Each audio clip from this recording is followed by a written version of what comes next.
Yo, I love the book of Ecclesiastes, written by Solomon in his old age. In chapter 8, verse 14, it says, "There is a vanity that takes place on earth, that there are righteous people to whom it happens according to the deeds of the wicked." So bad things happen to good people.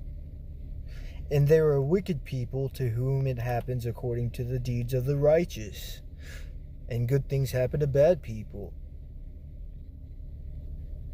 I said that this also is vanity. It's meaningless. It's just that's not the nature of life, right? It's vanity. You take pride in these things and it's vanity. Meaningless. "And I commend joy.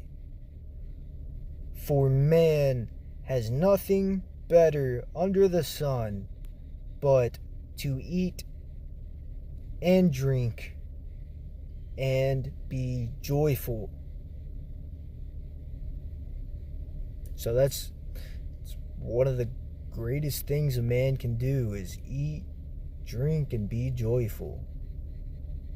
And don't take yourself too serious.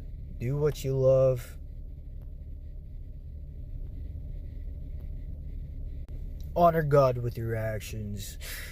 Have a good day.